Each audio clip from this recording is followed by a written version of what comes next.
I was sitting in my car outside Meridian Marketing Solutions, hands shaking as I adjusted my blazer for the third time, when my phone buzzed with a text from my sister Amanda. "Good luck today. You're going to crush it." Followed by 3 heart emojis, I smiled, feeling that familiar warmth of sisterly support.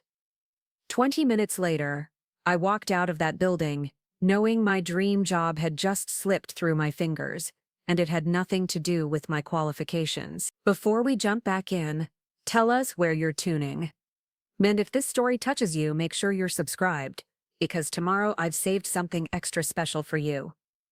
My name is Jessica Thompson, and for 28 years I thought I knew exactly who my sister was. Amanda and I grew up in a modest house in Beaverton, Oregon, where our parents Carol and David always painted us as a perfect pair.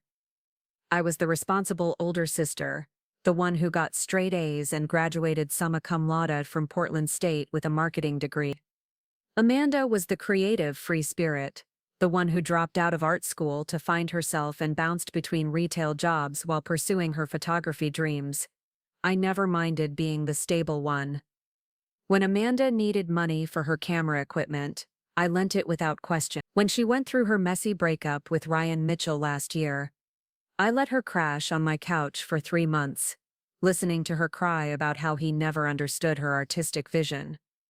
When she finally got back on her feet and moved into her own place, I helped her with the security deposit. That's what sisters do, right? The morning of my interview, I woke up in my downtown Portland loft with butterflies dancing in my stomach.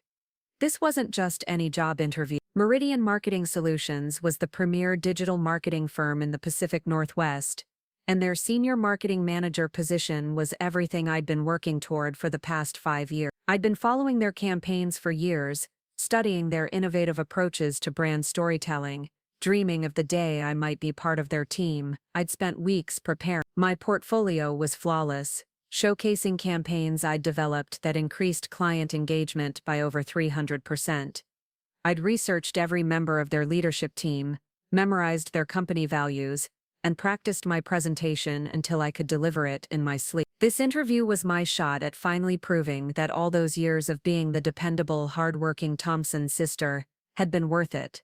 The interview was scheduled for 10:30 a.m. with Patricia Williams, the creative director who'd built Meridian from a small startup into an industry powerhouse.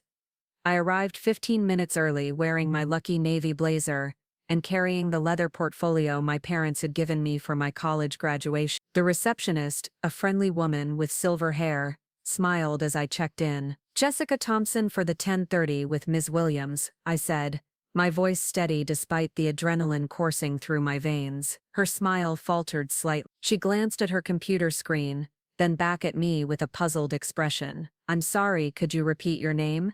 "Jessica Thompson. I have an interview scheduled for the senior marketing manager position." She typed something, frowned, then picked up her phone. "Ms. Williams, there's a Jessica Thompson here for an interview, but I don't see her on the calendar." A pause. "Yes, I'll ask her to wait." My heart started to race, but I forced myself to remain calm. Technical glitches happened all the time. The receptionist hung up and gave me an apologetic smile. "She'll be right out. Please have a seat." I settled into one of the sleek chairs in their modern lobby, trying to ignore the growing knot in my stomach. Around me, the office buzzed with creative energy. Designers huddled around computers, account managers fielded calls from clients, and everywhere I looked, I saw the kind of dynamic, innovative workplace I'd always dreamed of joining. After what felt like an eternity, Ms. Williams emerged from the elevator. She was younger than I'd expected, probably in her early 40s, with striking red hair and the kind of confident stride that commanded attention. But when she approached me, her expression was more confused than welcoming. "Ms. Thompson," she said, extending her hand. "I have to admit, I'm a bit puzzled about this meeting." "Puzzled?" I shook her hand, trying to keep my smile steady. "We scheduled this interview 2 weeks ago for the senior marketing manager position. I sent over my portfolio, and your assistant confirmed the time slot." Williams studied me for a moment. "I think there might be some confusion. We filled that position yesterday. The role went to someone who came highly recommended by one of our current freelancers." She paused, tilting her head slightly. "Actually, Your name sounds familiar. Didn't someone call about you recently? The knot in my stomach tightened into something resembling dread. Called about me? Yes, I remember now. We received a call earlier this week from someone who said they knew you personally. They were concerned about your reliability and mentioned some issues with your previous work performance. Ms. Williams looked genuinely sympathetic now. I assumed it was a former colleague trying to give us a heads up. That's actually why we moved forward with the other candidate. The world tilted slightly. Someone called to warn you about me. I'm sorry, this is clearly uncomfortable for both of us. The caller said they were worried about recommending you because you'd had some recent personal issues affecting your work quality. They mentioned something about instability and missing deadlines. Ms. Williams glanced around the lobby, clearly wanting to end this conversation. Look, I'm sure there's been some misunderstanding, but we've already made our decision. I felt like I was watching this conversation happen to someone else. Can you tell me who called? Ms. Williams hesitated. I believe it was a woman. She said she was a former colleague who cared about you but felt obligated to be honest about your recent performance issue. She looked at her watch. I really do need to get back to a client meeting. I'm sorry this didn't work out. I somehow managed to thank her and walk back to my car without my legs giving out. But once I was safely behind the wheel, the full weight of what had just happened crashed over me. Someone had sabotaged my interview. Someone who knew about my application had called Meridian Marketing Solutions and painted me as an unreliable employee with performance issues. As I sat there in the parking lot, staring at the building that should have been my new workplace, my phone buzzed with another text from Amanda. How did it go? Dying to hear all about it. A cold chill ran down my spine. Amanda was the only person I'd told about this specific interview. I'd mentioned it to my parents, but they barely understood what I did for work, let alone knew enough to sabotage it effectively. My best friend Sarah knew I was job hunting, but she was in New York for a work conference and wouldn't even know Meridian's name. But Amanda knew everything. She knew how much this job meant to me, knew I'd been preparing for weeks, knew exactly when the interview was scheduled. More importantly, Amanda had always been jealous of my career success, though she'd never admitted it directly. Over the years, I'd caught glimpses of resentment when I talked about promotions or successful campaigns. She'd make little comments about how some people just have it easier, or how the corporate world rewards boring conformity. I tried to push the suspicion away. This was Amanda, my little sister who'd cried on my shoulder just months ago. The same Amanda who'd sent me encouraging texts that very morning. But as I drove home through Portland's afternoon traffic, fragments of conversation began floating back to me. Last month, when I'd mentioned applying to Meridian, Amanda had asked pointed questions about the company. What was their name again? Who was interviewing me? When was it scheduled? At the time, I'd thought she was just being supportive, taking interest in my career. Now those questions felt different. There was also the strange conversation we'd had 2 weeks ago at our parents' house. I'd been excited about landing the interview, and Amanda had made some comment about how it was funny how some people always seem to get opportunities handed to them. When I'd pointed out that I'd worked incredibly hard to get where I was, she'd backtracked quickly, claiming she was just joking. But the moment that really haunted me was from just a few days prior. We'd been having coffee at Blue Star on Hawthorne, and I'd mentioned how nervous I was about the interview. Amanda had listened with what I'd thought was sisterly concern, asking about my preparation strategy and whether I was worried about the competition. She'd even offered to help me practice my presentation. You know, she'd said, stirring her latte thoughtfully, sometimes I wonder if you ever worry that people see you as too intense. Like maybe you come across as the type who might crack under pressure. I'd laughed it off at the time, thinking she was just trying to help me address potential weaknesses. But now, sitting in my car with the reality of my sabotaged interview sinking in, those words felt like a preview of exactly what she'd told Meridian's hiring team. The more I thought about it, the more the pieces clicked into place. Amanda had been acting strange for weeks, asking seemingly innocent questions about my work, my stress levels, my deadlines. She'd even commented on how tired I looked, how maybe I was pushing myself too hard. At the time, I'd appreciated her concern.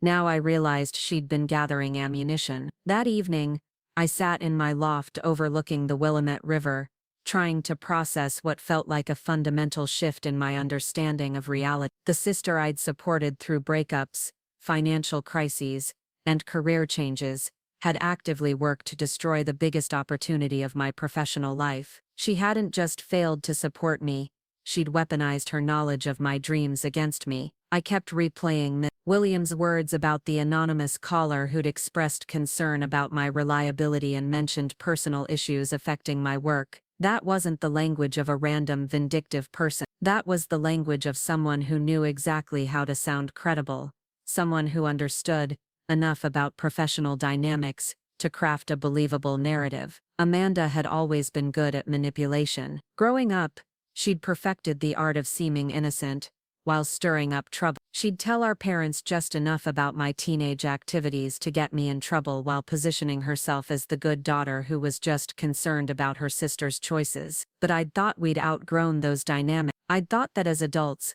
we'd built a genuine relationship, based on mutual support and love. Apparently, I'd been wrong. The betrayal cut deeper than any professional disappointment could. This wasn't just about losing a job opportunity, though that hurt enough on its own. This was about discovering that the person I'd trusted most in the world, the person I'd sacrificed for repeatedly, had been actively working against my success. As I sat there watching the lights reflect off the river, I made a decision that would have seemed impossible just hours earlier. I wasn't going to confront Amanda directly. I wasn't going to give her the satisfaction of seeing how deeply she'd wounded me. Instead, I was going to do something that would hit her exactly where it hurt most. I was going to call Ryan Mitchell. Ryan and Amanda had dated for 2 years before their relationship imploded in a spectacular fashion last spring. According to Amanda's version of events, Ryan was a jealous, controlling boyfriend who couldn't handle her free spirit and artistic ambition. She'd painted him as the villain in their story,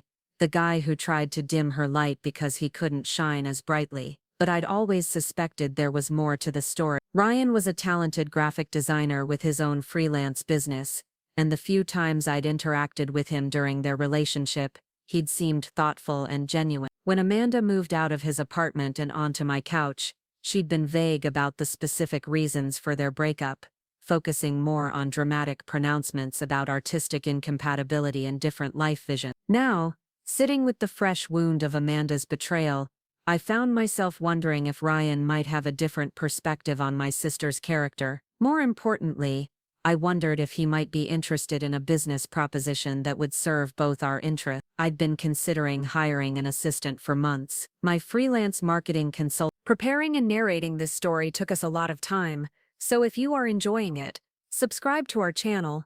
It means a lot to us. Now back to the story. Consultancy had grown beyond what I could handle alone, and I'd been putting off the hire because I wanted to see if the Meridian position would pan out. But now, with that door firmly closed thanks to Amanda's sabotage, it was time to focus on building my own business into something that could compete with companies like Meridian. Ryan's design skills would be perfect for what I needed. He had experience with brand development, social media graphics, and web design, exactly the kind of creative support that would elevate my client offerings. And if working with me happened to complicate Amanda's life in some small way, well, that was just a bonus. I found Ryan's number in my phone, left over from the days when Amanda used to borrow my phone to call him when hers was dead. It was nearly 9 p.m., but freelancers kept irregular hours. I took a deep breath and dialed. Hello. His voice was cautious, probably because he didn't recognize my number. Hi Ryan, this is Jessica, Amanda's sister. I hope I'm not calling too late. There was a pause. Jessica, no, it's fine. Is everything okay? Is Amanda all right? Amanda's fine, I said, appreciating that his first concern was for her well-being despite their messy breakup. Actually, I'm calling about a business opportunity. I know this might seem out of the blue, but I'm looking to hire a graphic designer for my marketing consultancy, and your work has always impressed me. Another pause, longer this time. That's really flattering, but I have to ask, does Amanda know you're calling? She doesn't, and honestly, that's part of why I think this could work well for both of us. I chose my words carefully. I'm sure you're aware that Amanda and I have a complicated relationship. Let's just say I'm at a point where I'm more interested in working with people based on their professional merits than on their personal connections to my family." Ryan was quiet for a moment. When he spoke again, there was something that sounded almost like relief in his voice. "Can we meet for coffee tomorrow? I think there might be some things worth discussing." We arranged to meet at a small cafe in the Pearl District, far from Amanda's usual haunts in Southeast Portland. As I hung up the phone, I felt something I hadn't experienced in hours, a sense of forward momentum. Amanda might have sabotaged my corporate dreams, but she'd inadvertently shown me something valuable about her character. And now I was going to use that knowledge to build something better than any job Meridian could have offered. The next morning, I arrived at the cafe early and chose a table near the window where I could watch the street. Portland's autumn light filtered through the glass, casting everything in that golden glow that made the city feel like possibility incarnate. When Ryan walked in, I was struck by how different he looked from the stressed, tense person I remembered from his final months with Amanda. He was taller than I'd remembered, with dark hair that looked like he'd actually been sleeping well, and wearing a simple button-down shirt that spoke to a kind of quiet confidence. When he spotted me and smiled, there was none of the guarded wariness I'd expect. "Jessica," he said, sliding into the chair across from me, "I have to admit, your call last night was the most interesting thing that's happened to me in months." "Interesting good or interesting complicated?" I asked, signaling the barista for another coffee. "Both, probably." He leaned back in his chair, studying me with curious eyes. "But I'm definitely intrigued by this business proposition. Tell me about your consultancy." For the next hour, I found myself talking more openly about my professional goals than I had with anyone in years. Ryan asked smart questions about my client base, my growth strategy, and the specific ways design support could enhance my offerings. But more than that, he seemed genuinely interested in building something collaborative, rather than just landing a freelance gig. "The timing is actually perfect," he said as we finished our second round of coffee. "I've been looking to move beyond one-off projects towards something more substantial. The idea of being part of a growing consultancy, helping build something from the ground up, that's exactly the kind of challenge I've been wanting. And the Amanda factor doesn't concern you." Ryan's expression grew more serious. "Actually, I think it's time I was honest about the way that relationship ended.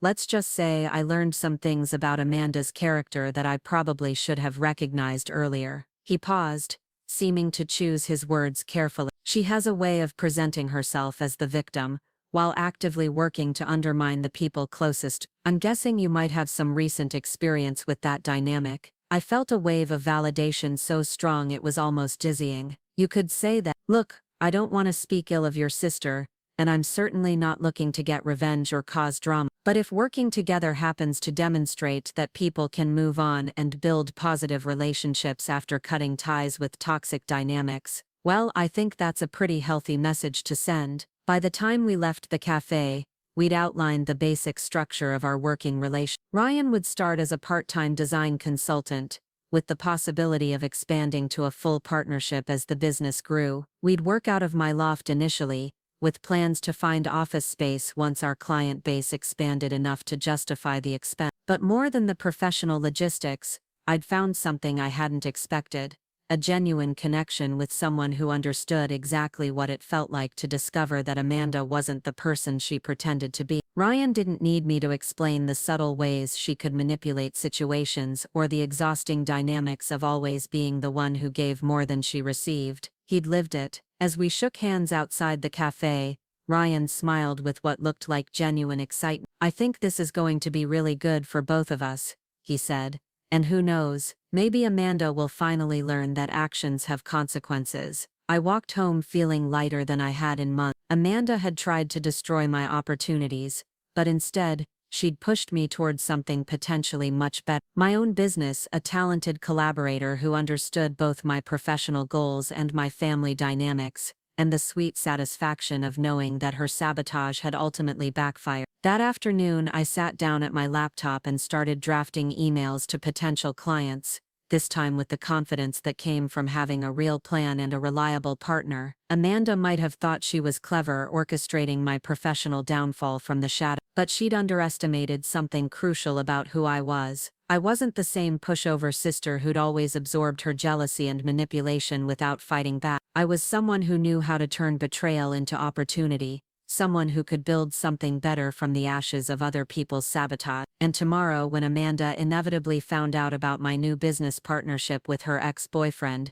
she was going to learn that lesson in the most personal way possible. Within 48 hours of my coffee meeting with Ryan, I started receiving the kind of phone calls that make your blood run cold. The first came while I was reviewing client proposals in my loft, the afternoon sun streaming through my floor-to-ceiling windows overlooking the river. "Jessica, honey, what's this I'm hearing about you working with Ryan Mitchell?" My mother's voice carried that particular tone she used when she was trying to sound casual while fishing for information that someone else had fed her. I set down my pen and leaned back in my chair. "Hello to you too, Mom. I hired him as a graphic designer for my business." "Why?"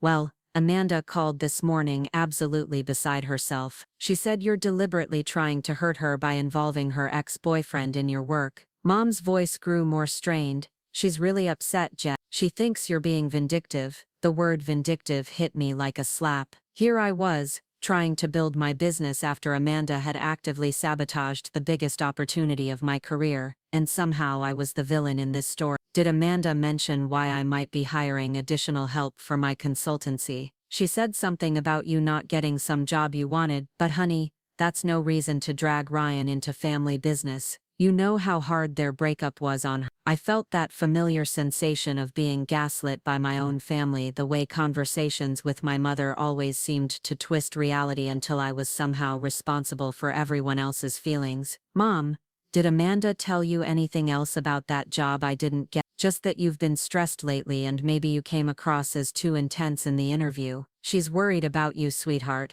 We all are." "Too intense." There it was again, the exact phrase Amanda had used during our coffee conversation, the same narrative she'd apparently fed to Meridian Marketing Solutions. My sister hadn't just sabotaged my interview, she'd crafted a whole story about my mental state that she was now spreading to our family. "I need to go, Mom. I have client calls to make." "Jessica, wait. Promise me you'll think about whether this Ryan thing is really worth hurting your sister over. Family should come first." I'd heard that phrase my entire life, usually when Amanda needed something or when I was expected to sacrifice for the greater good of family harmony. But when had family come first for Amanda when she was destroying my career prospects behind my back? I hung up the phone and immediately called Ryan. He answered on the second ring and I could hear the sound of design software running in the background. "Let me guess," he said before I could speak. "You've been getting calls. My mother thinks I'm being vindictive." "How did you?" Ryan sighed. "Because I've gotten 3 calls in the past 2 hours, first from Amanda herself, then from her best friend Melissa, and then from someone who claimed to be a mutual friend but was clearly calling on Amanda's behalf." "What did Amanda say?" "That I was making a huge mistake getting involved with you professionally because you're going through some kind of breakdown. She said you'd been acting erratic lately, and that working with you would be career suicide." Ryan's voice grew hard. "She also mentioned that she was concerned about my emotional well-being and thought I might be making this decision to get back at her." I felt my jaw clench. "And what did you tell her?" "I told her that my professional decisions weren't her concern anymore, and that if she contacted me again, I'd consider it harassment." There was a pause. "Jessica, there's something else." "Melissa let slip that Amanda's been telling people you sabotaged your own interview because you were too nervous and unprepared." The room seemed to tilt slightly. Amanda wasn't just covering her tracks, she was actively rewriting history to make me the architect of my own professional disaster. "She's telling people I sabotaged myself?" "According to the story that's circulating, you showed up to the interview unprepared and made such a poor impression that they had to politely decline moving forward. Amanda's positioning herself as the concerned sister who's been trying to help you deal with your professional struggles." I sat in stunned silence for a moment, trying to process the sheer audacity of what Amanda was doing. She'd sabotaged my interview, and now she was telling everyone that I'd sabotaged myself while she played the role of the supportive sister worried about my declining mental health. "Ryan, I need to ask you something," and I want you to be completely honest with me. During your relationship with Amanda, did she ever do anything like this? Create false narratives or manipulate situations to make herself look like the victim? Ryan was quiet for so long I thought the call had dropped. When he finally spoke, his voice was careful and measured. Jessica, I think you and I need to have a much longer conversation. Are you free for dinner tonight? We met at the Garden Table, a quiet restaurant in Southeast Portland that I'd never been to with Amanda. Ryan had chosen it deliberately, he told me, because it was far from her usual circuit, and because he wanted somewhere we could talk without worrying about interruption. Over pasta and wine, Ryan told me stories that made my blood run cold. During their relationship, Amanda had systematically isolated him from his friends by spreading subtle rumors about his character. When his freelance business had started taking off, she'd begun making comments to potential clients about his reliability and professionalism. She'd even gone so far as to create fake social media accounts to leave negative reviews on his business pages. The worst part, Ryan said, twirling his linguine thoughtfully, was how she made it seem like she was trying to protect me. She'd come home and tell me that people were saying things about my work, that she'd defended me, but was worried about my reputation. It took me months to realize that she was the source of the rumors she was supposedly protecting me from. How did you figure it out? A friend of mine finally told me that Amanda had approached him at a party and made some comments about how I was struggling with deadlines and maybe drinking too much. When I confronted her about it, she turned it around and accused me of not trusting her, of choosing my friends over our relationship. Ryan took a sip of wine, his expression distant. She was so good at making me feel like I was the problem that I almost believed. Listening to Ryan's story was like looking into a mirror that reflected my own experience with terrifying clarity. The way Amanda had slowly gathered information about my interview, the seemingly supportive questions that were actually intelligence gathering, the way she'd positioned herself as concerned about my stress levels while actively working to ensure I'd have more to be stressed about. There's something else, Ryan continued. After we broke up, Amanda told everyone that I'd been controlling and jealous, that I'd tried to sabotage her photography career because I couldn't handle her success. And what was the truth? The truth was that I'd been encouraging her to pursue her photography seriously, even offered to help her build a professional website and marketing materials. But every time I tried to support her career goals, she'd find reasons why my help wasn't good enough, or why my suggestions were actually attempts to control her. Ryan met my eyes across the table. I think Amanda is terrified of other people's success because it forces her to confront her own lack of direction. That night, I went home with a completely different understanding of my sister's character. She wasn't just jealous or competitive, she was actively destructive. She couldn't bear to see the people closest to her succeed, so she worked to undermine their achievements while positioning herself as either the victim or the concerned party trying to help. The pattern was so clear now that I couldn't believe I'd missed it for so many years. Every time I'd gotten a promotion or landed a new client, Amanda had found subtle ways to diminish the achievement. She'd ask pointed questions about whether I was really qualified, whether I might be in over my head, whether success was changing me for the worse. At the time I'd interpreted these comments as sisterly concern. Now I understood them as psychological warfare, but understanding Amanda's motivations didn't make the immediate situation any easier. By the end of the week, I was fielding calls and messages from extended family members, family friends, and even some of my own professional contacts. Amanda had clearly launched a comprehensive campaign to control the narrative about both my professional setbacks and my decision to work with Ryan. My Aunt Linda called to express concern about my recent struggles and to suggest that maybe I should consider therapy to deal with my career disappointment. A family friend mentioned that she'd heard I was having trouble maintaining professional relationships and offered to introduce me to someone who specialized in workplace coaching. Even my college roommate reached out to say she'd heard I was going through a rough patch and wanted to offer support. Each conversation was a masterclass in gaslighting. Nobody directly accused me of anything, but the underlying message was clear. I was unstable, my judgment was compromised, and my decision to work with Ryan was evidence of my declining mental state. Amanda had managed to poison my reputation while maintaining plausible deniability about her role in spreading the rumors. The breaking point came when I received a call from one of my long-term clients, a boutique marketing firm that had been referring business to me for over 2 years. The owner, Patricia Kim, was someone I'd always respected for her directness, so when she asked if we could have a coffee meeting to discuss our working relationship, I knew something was seriously wrong. We met at a Starbucks downtown, and Patricia didn't waste time with small talk. "Jessica, I need to ask you directly about some concerns that have been raised about your recent work quality." My stomach dropped. "What kind of concerns?" "I received a call earlier this week from someone who said they were a former colleague of yours. They expressed worry about your current mental state and suggested that you might not be the most reliable partner for my clients right now." Patricia studied my face carefully. "They mentioned that you'd been having some personal issues that were affecting your professional judgment. Did this person give you their name?"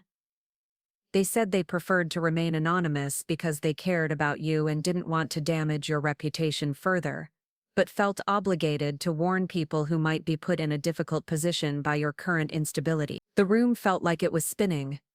Amanda had escalated from sabotaging my job prospects to actively attacking my existing business relationships.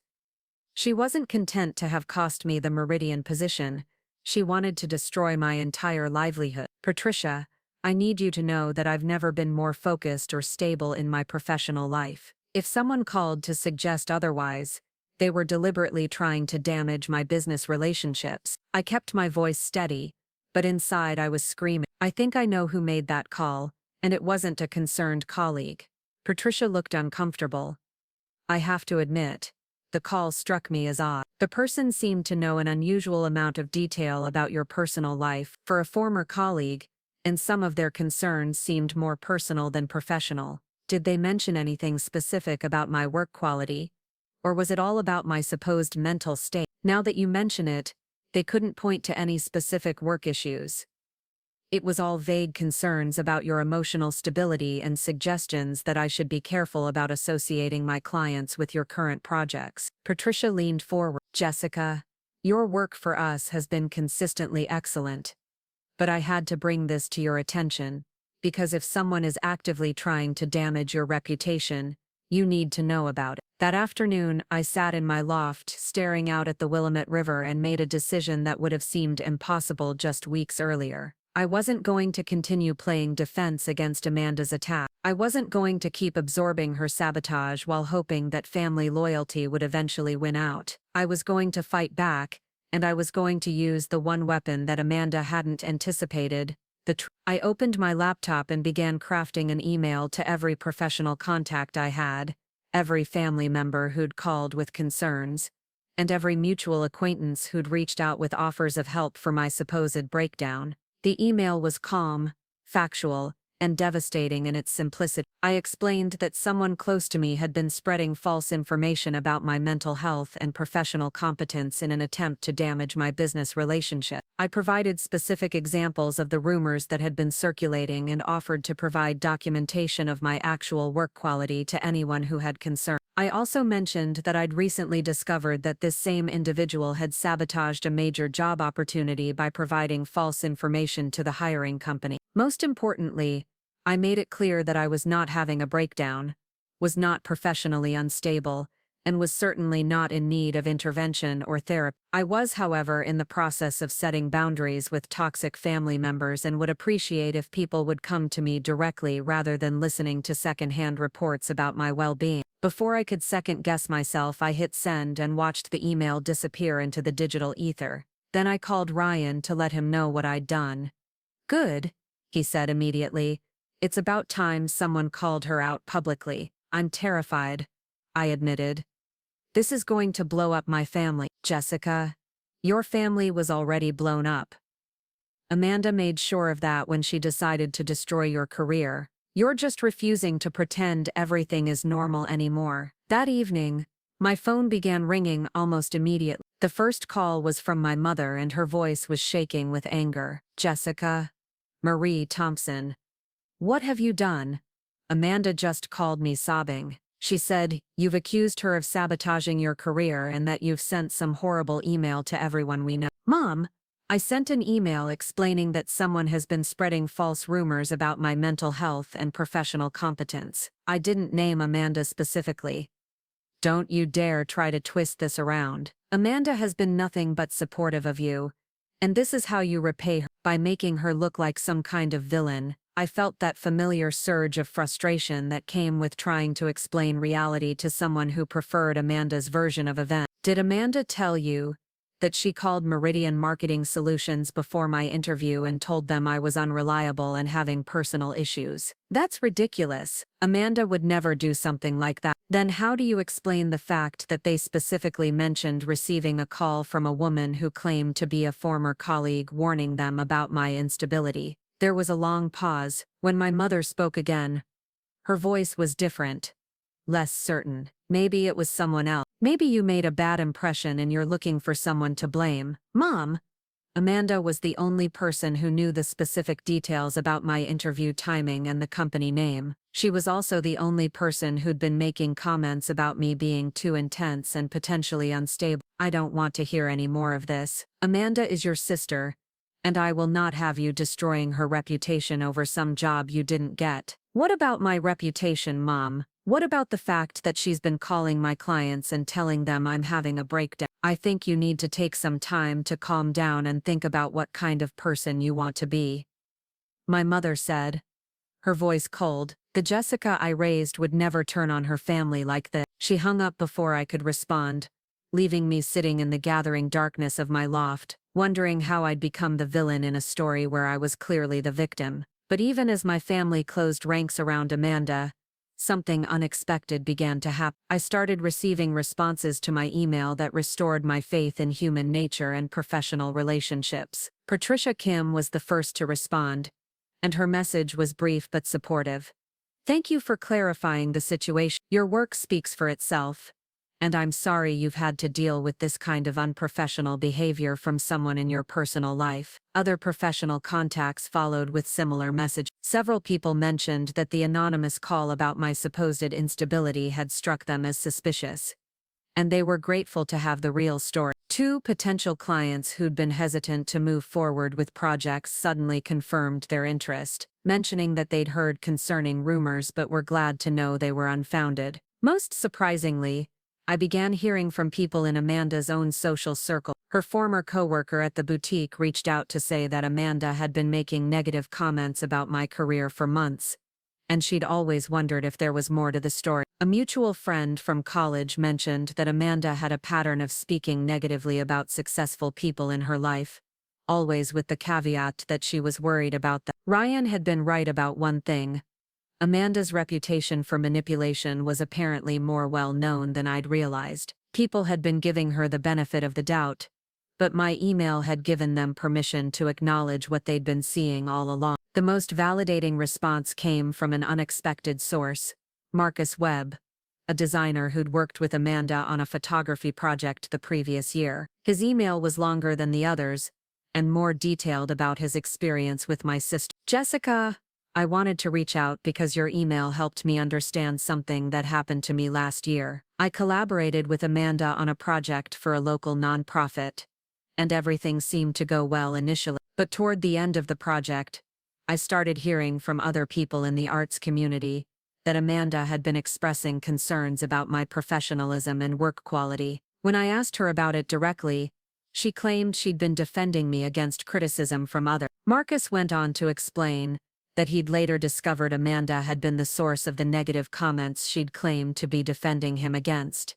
a pattern that was now depressingly familiar to me. I think your sister has a serious problem with other people's success, Marcus wrote. She seems to need everyone around her to be struggling or failing in order to feel good about herself. I'm sorry you've had to deal with this and I'm glad you're speaking up about it. Reading Marcus's email, I realized that Amanda's behavior wasn't just about sibling rivalry or personal jealousy. It was a systematic pattern of psychological manipulation that she used against anyone who threatened her carefully constructed self-image as the misunderstood creative genius, surrounded by people who didn't appreciate her talent. The revelation was both devastating and liberating. Devastating because it meant that the sister I'd loved and supported for 28 years was fundamentally different from the person I'd believed her to be. Liberating because it meant that none of this was my fault, and I could stop trying to repair a relationship that had been built on manipulation and lies. As the week progressed, the responses to my email created a clear divide in my social and professional circle. The people who truly knew me and valued our relationships responded with support and understanding.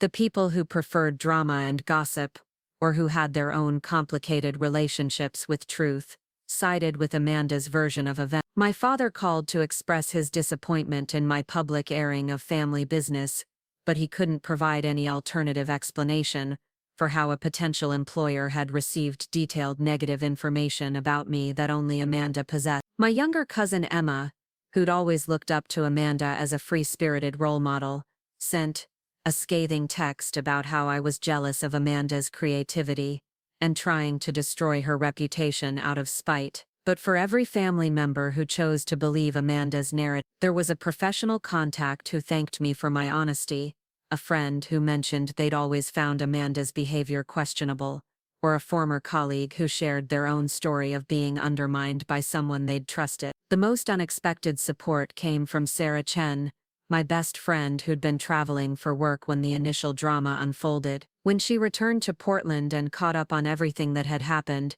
her response was immediate and fierce. "I cannot believe Amanda did this to you," she said over dinner at our favorite sushi restaurant. "But honestly, I'm not entirely surprised. Do you remember that time in college when you got the internship at the advertising agency?" I frowned, trying to recall the specific incident, vaguely. "Why?" Amanda made all those comments about how internships were just free labor and how you were being exploited by corporate interests. At the time, I thought she was just being politically minded, but looking back, I think she was trying to make you feel bad about your success. Sarah went on to recount several incidents over the years where Amanda had made subtle digs about my career choices, my work ethic, or my professional achievement. Comments that I'd interpreted as sisterly teasing or political disagreement, Sarah had recognized as something more deliberate and destructive. "She's always been jealous of you, Jess, but she's so good at disguising it as concern or ideology that it's hard to call out direct." Hearing Sarah's perspective helped me understand that Amanda's behavior hadn't emerged suddenly in response to my Meridian interview. It had been a consistent pattern throughout our adult relationship, one that I'd been too close to see clearly. As October faded into November, I settled into a new normal that felt both strange and wonderful.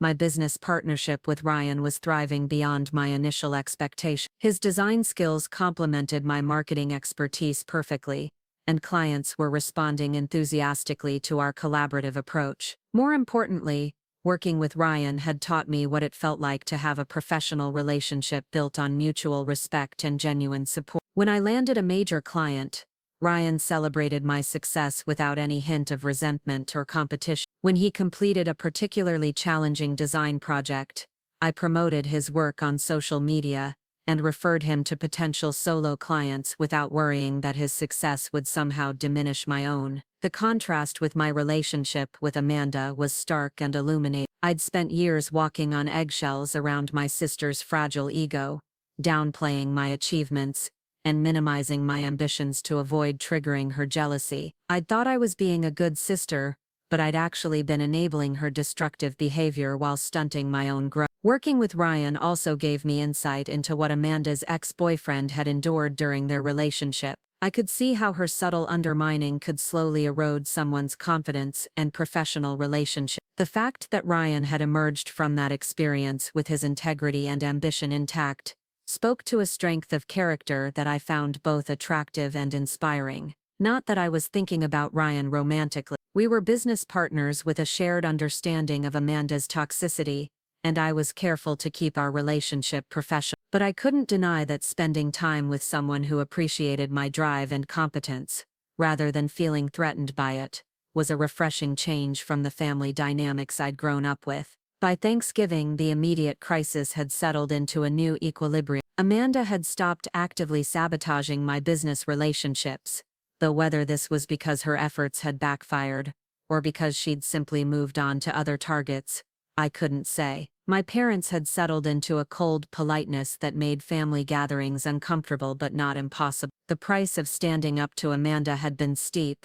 I'd lost the easy warmth of my family relationships, and the comfortable illusion that my sister and I were close, but I'd gained something more valuable: the knowledge that I could trust my own perceptions, defend my own interests, and build relationships based on honesty rather than manipulation. Most importantly, I'd learned that sometimes the most loving thing you can do for yourself is to stop accepting unacceptable behavior from people who claim to care about you. Amanda had taught me that lesson in the most painful way possible, but it was a lesson worth learning. As I sat in my loft on Thanksgiving evening, reviewing the month's client work and planning projects with Ryan for December, I felt something I hadn't experienced in years: complete confidence in my own judgment, and total control over my professional destiny. Amanda had tried to destroy my career, but instead, she'd freed me to build something better than anything I could have achieved while constantly managing her jealousy and manipulation. In trying to sabotage my success,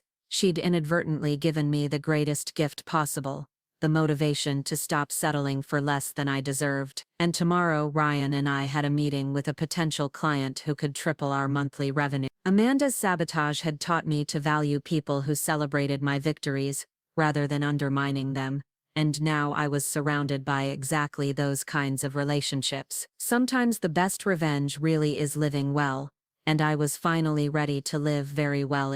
December brought the kind of crisp Portland winter that made everything feel possible. The trees along the waterfront stood bare against gray skies, and the city had that quiet energy that comes with fresh starts and new beginnings. Ryan and I had been working together for 6 weeks, and our client roster had grown beyond anything I'd imagined when I first made that desperate phone call after my sabotaged interview. The meeting that changed everything happened on a Tuesday morning in the Pearl District. Margaret Holbrook, the CEO of Cascade Creative Group, had reached out through a referral from one of our existing clients. Cascade was one of the most prestigious branding agencies on the West Coast, and they were looking for a marketing consultancy to handle overflow work during their busy season. Ryan and I spent hours preparing for the presentation, fine-tuning our portfolio, and developing sample campaigns that would demonstrate our collaborative approach. The night before the meeting, we worked until almost midnight in my loft,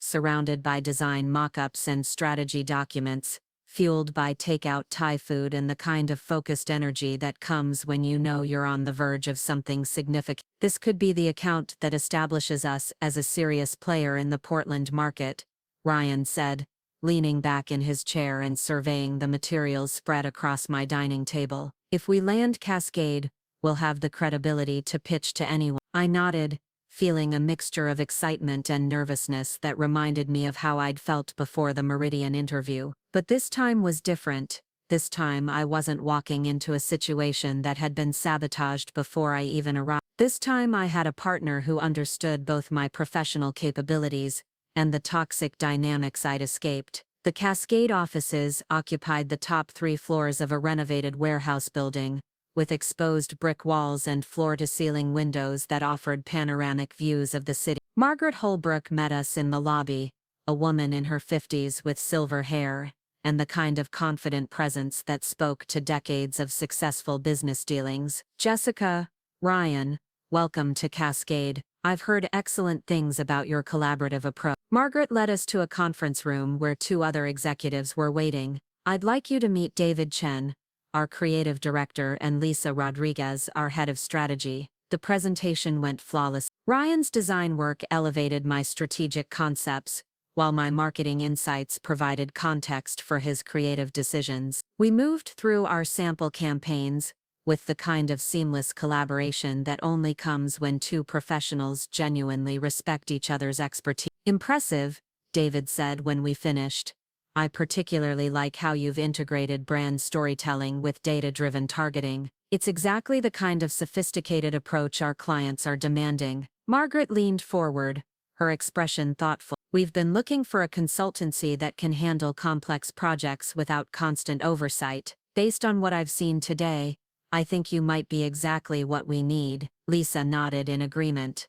"The question is capacity. We're talking about potentially significant volume, projects that could require 40 to 50 hours per week of combined work. Can you handle that kind of commitment?" I felt my heart race, but kept my voice steady. We're prepared to scale our operations to meet your needs. We've been planning for growth, and landing an account like Cascade would allow us to bring on additional team members if necessary. Good, Margaret said, because I'd like to start with a trial period. 3 months, 4 major campaigns, and if everything goes well, we'll discuss a longer-term contract that could be worth 6 figures annually. Walking out of that building, Ryan and I could barely contain our excitement. We made it 2 blocks before Ryan grabbed my arm and spun me around on the sidewalk, both of us laughing with the kind of pure joy that comes when years of hard work suddenly pay off. "We did it," he said, his face lit up with genuine happiness.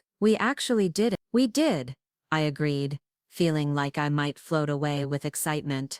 Cascade Creative Group wants to work with us. We celebrated that night at a wine bar in the Alberta district, toasting our success and planning our expansion strategy. The conversation was professional but warm, focused on our shared goals and the incredible opportunity we'd just secured. But underneath the business discussion, I was aware of something else.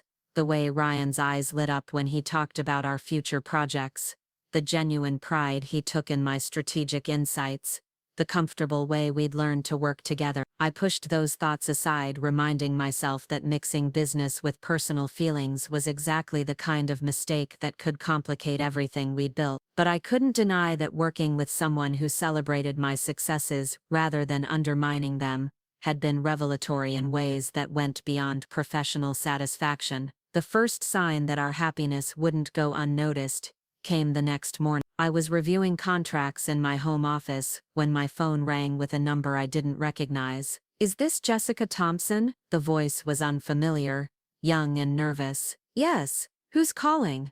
"My name is Emma Walsh. I work at Cascade Creative Group, in the administrative department." There was a pause. "I probably shouldn't be calling you, but I thought you should know that someone contacted our office yesterday asking questions about you and your business partner." My stomach dropped.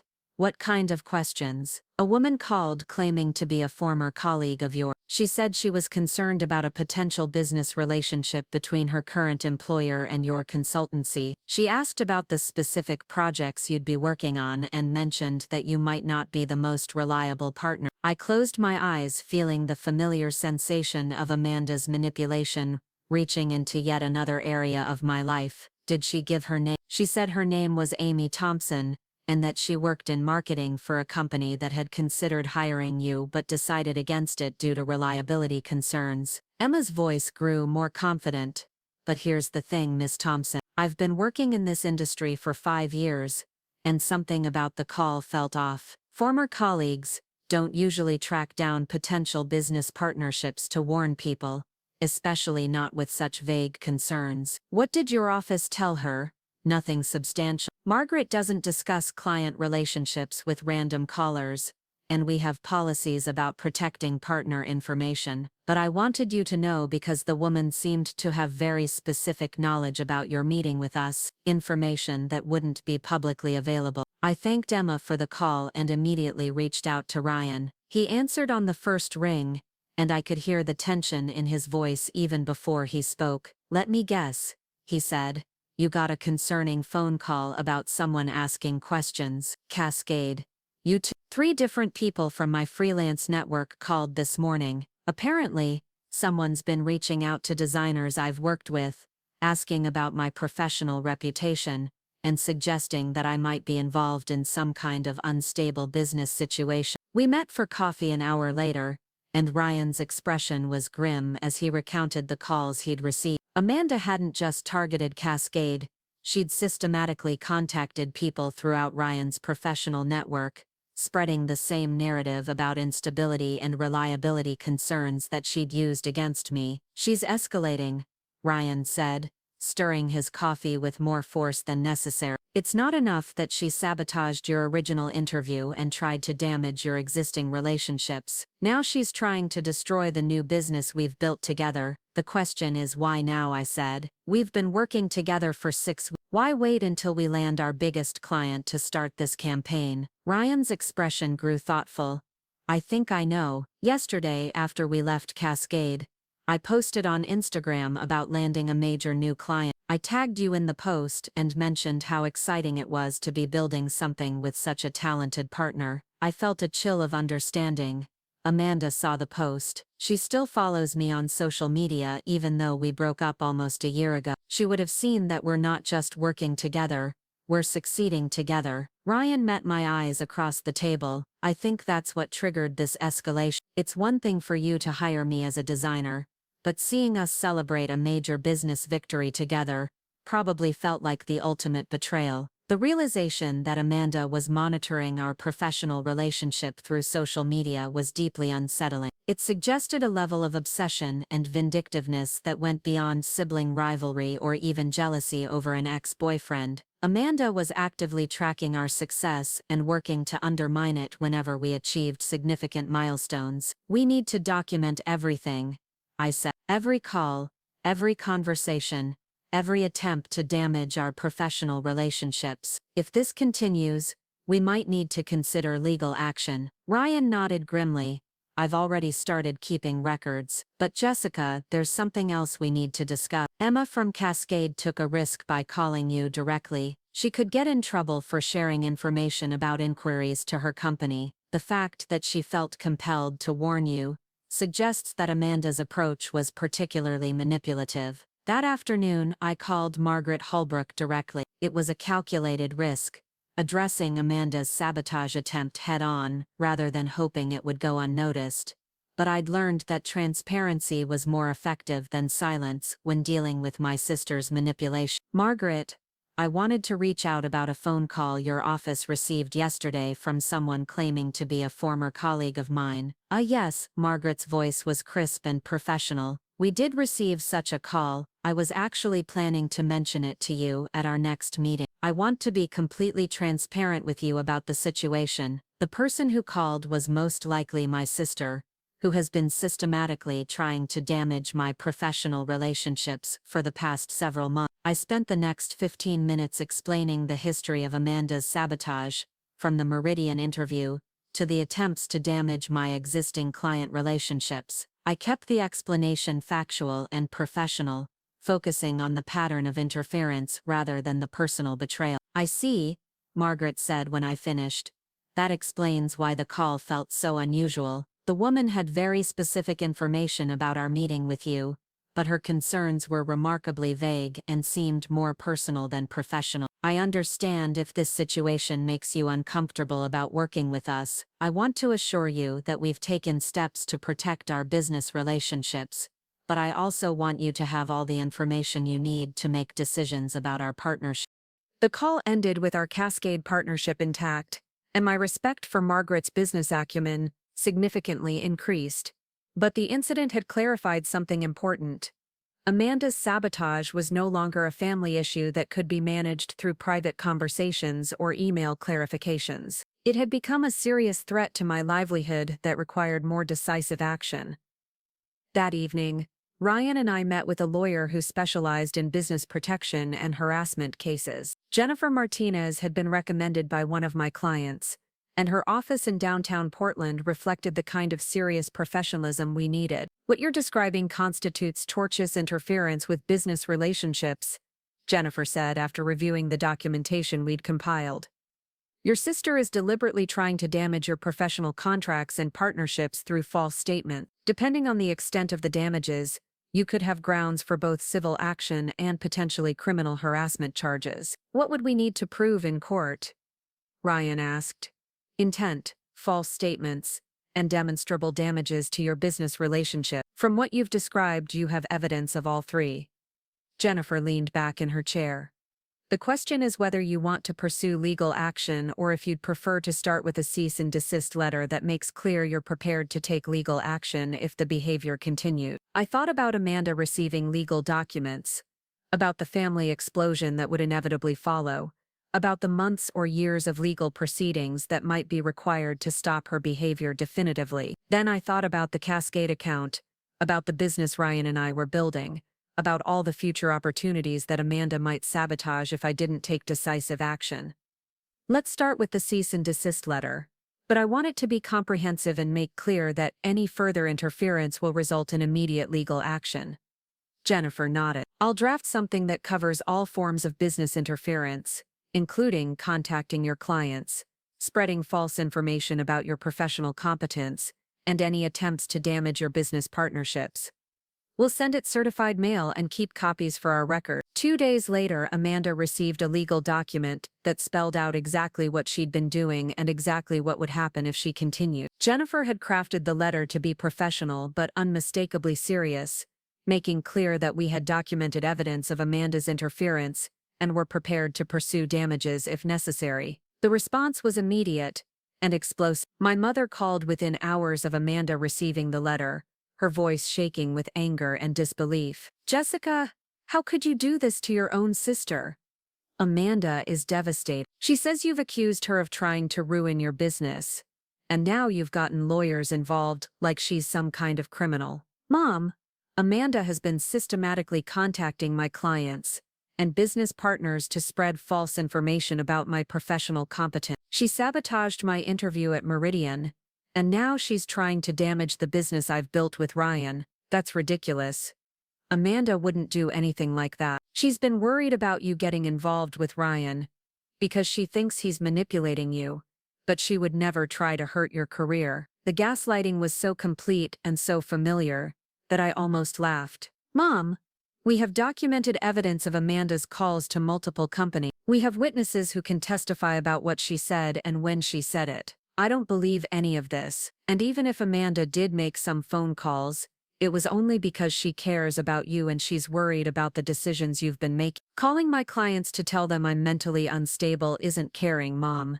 It's sabotage. You've changed, Jessica. Ever since you started working with Ryan, you've become vindictive and paranoid. Maybe Amanda was right to be concerned about your judgment. The conversation continued in the same circular pattern that had defined my family interactions for months. My mother refused to acknowledge that Amanda's behavior was inappropriate, instead focusing on my supposedly vindictive response to her sister's concern. The fact that I'd involved lawyers was treated as evidence of my declining character, rather than a reasonable response to systematic business interference. But this time, I didn't hang up feeling confused or guilty. Jennifer's legal analysis had provided external validation of what I'd been experiencing. Amanda's behavior wasn't sisterly concern, it was tortious interference with business relationships, and it was serious enough to warrant legal action. My father's response was different, but equally unsupportive. He called the next day, his voice heavy with disappointment. Jessica, I'm not going to pretend I understand all the details of this business situation, but sending legal threats to your sister crosses a line that I never thought I'd see you cross. Dad, Amanda has been actively trying to destroy my livelihood. She's contacted my clients, my business partners, and potential employers to spread false information about my mental health and professional competence. Even if that's true, family handles these things privately. You don't bring lawyers into family disputes. This stopped being a family dispute when Amanda started attacking my business relationships. If she'd limited her behavior to personal interactions, we could have handled it privately, but she chose to make it professional. So I'm responding professionally. Your sister is 26 years old, Jessica. She's still figuring out her life, still learning how to handle her emotions. You're the older sister.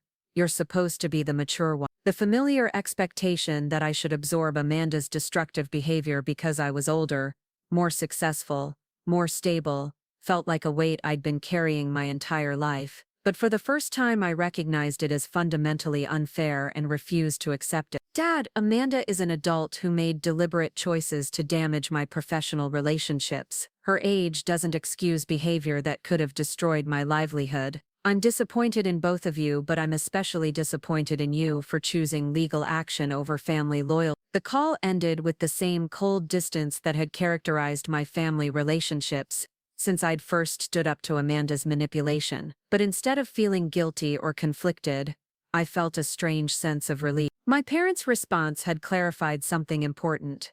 They were never going to hold Amanda accountable for her destructive behavior, which meant I needed to stop expecting them to validate my experiences or support my decisions. The cease and desist letter had its intended effect. Amanda's direct interference with my business relationships stopped immediately, though whether this was because she'd been genuinely deterred or because she'd simply moved to more subtle forms of sabotage, I couldn't determine. What mattered was that Cascade Creative Group proceeded with our partnership without further complications, and Ryan's professional network stopped receiving concerning inquiries about his reliability. Our first project for Cascade launched in January and exceeded every expectation. The campaign we'd developed for their client, a sustainable fashion brand, generated engagement rates that surpassed industry benchmarks by over 40%. Margaret was so impressed with our results that she fast-tracked discussions about a long-term contract. "You've proven that your collaborative approach delivers measurable results,"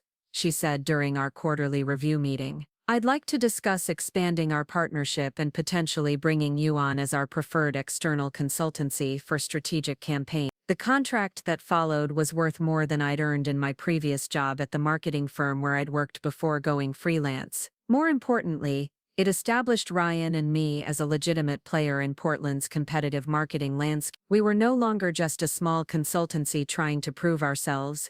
We were a recognized partner to one of the region's most prestigious agencies. As winter turned to spring, our client roster continued to grow. The Cascade partnership had provided credibility that opened doors to other high-profile accounts. A tech startup in the Pearl District hired us to develop their launch strategy. A local nonprofit brought us on to rebrand their advocacy campaign. Established restaurant group asked us to handle their digital marketing expansion.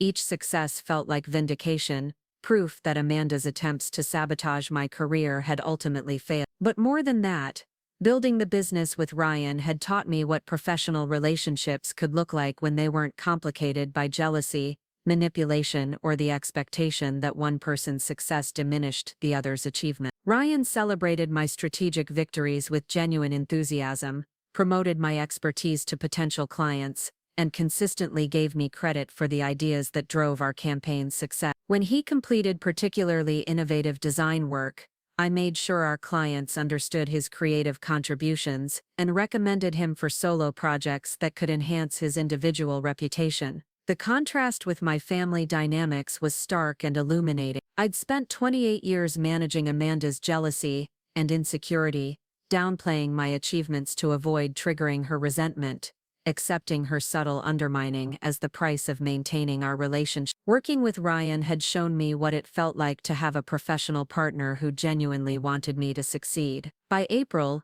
we'd outgrown my loft and moved into a proper office space in a converted warehouse building near the river. The space was small but perfectly suited to our needs, with separate work areas, a conference room for client meetings, and windows that overlooked the water. On our first day in the new office, Ryan brought champagne to toast our success. "To surviving family sabotage and building something amazing," he said, raising his glass. "To discovering what real partnership looks like," I replied, and meant it more than he could have known. That afternoon, as I arranged my desk in our new space and watched Ryan hang his design portfolio on the wall, I felt something I hadn't experienced since before the Meridian interview: complete confidence in my professional future. Amanda had tried to destroy my career, but she'd inadvertently pushed me towards something better than any corporate job could have offered. I was building something that belonged entirely to me, with someone who valued my contributions and celebrated my successes. Amanda's sabotage had taught me to recognize the difference between people who supported my growth and people who felt threatened by it. Now I was surrounded entirely by the former,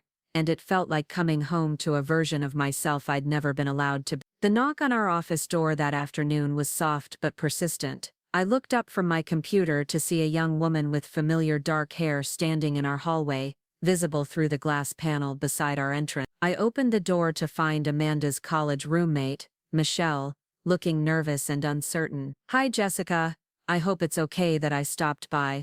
I got your office address from your website." Michelle glanced around our new space with obvious admiration. "This is really impressive. I heard you and Ryan were doing well, but seeing it in person is amazing." "Thank you," I said cautiously, wondering what had prompted this unexpected visit. "What can I do for you?" "Actually, I was hoping I could talk to both you and Ryan, if he's available. It's about Amanda, and I think you both deserve to know what's been happening." Ryan emerged from his work area, clearly recognizing Michelle's voice. His expression was wary but not unfriendly. "Michelle, this is unexpected. I know, and I'm sorry to just show up like this. But I've been struggling with something for months, and after seeing how well you're both doing, I realized I needed to say something." We invited Michelle into our small conference room, and her story explained why Amanda's direct sabotage had stopped so abruptly after the cease and desist letter. "Amanda has been obsessed with tracking your success," Michelle said, addressing both of. "She follows your social media accounts, monitors your business website, and asks mutual friends about your client work. When you moved into this office, she drove by 3 times to see the building." I felt a chill of unease. Amanda's behavior had moved beyond professional sabotage into something that resembled stalking. "Why are you telling us this?" Ryan asked.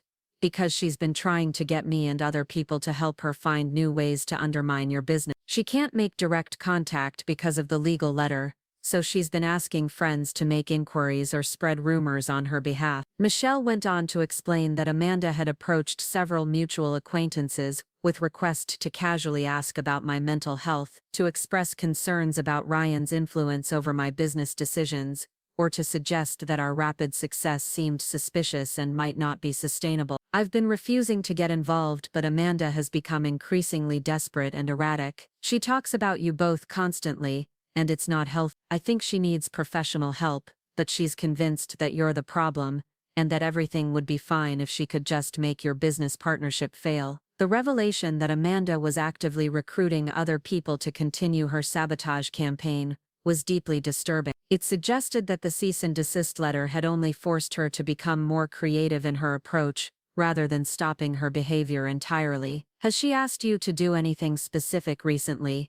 I asked. "Last week she wanted me to call your biggest client and pretend to be a concerned former colleague. When I refused, she accused me of choosing your side over our friendship." Michelle looked genuinely distressed. "I've known Amanda for 8 years, but this obsession with destroying your success is unlike anything I've ever seen from her." "Thank you for telling us," Ryan said. "We'll make sure our lawyer knows about these new developments." After Michelle left, Ryan and I sat in our conference room processing what we'd learned. Amanda hadn't been deterred by legal action. She'd simply adapted her strategy to work around the constraint. Her behavior had escalated from personal jealousy to what appeared to be a systematic campaign of obsession and harassment. "We need to go back to Jennifer," I said. "This level of monitoring and recruitment suggests Amanda's behavior has moved beyond business interference into stalking territory." Ryan nodded grimly.